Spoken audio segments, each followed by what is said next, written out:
আমরা এখন এই দুনিয়ার পিছনে ছুটতে ছুটতে আল্লাহকে ভুলে যাই, রাসূলকে ভুলে যাই, নামাজকে ভুলে যাই, কোরআনকে ভুলে যাই। এটাই সবচেয়ে সমস্যা আমাদের, এইটাই সবচেয়ে বড় সমস্যা।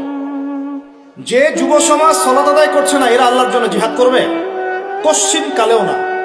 যে যুব সমাজ কোরআন তেলাওয়াতই করতে জানে না, আবেগে খালি বলতে পারে যে হ্যাঁ কোরআনের জন্য জান দিতে প্রস্তুত, কিন্তু পারবে না কেন? যে যুব সমাজ হারাম সম্পর্ক থেকে বের হতে পারছেন না, কিভাবে চিন্তা করলেন যে আপনি বাইতুল মুকাদ্দাস জয় করবেন?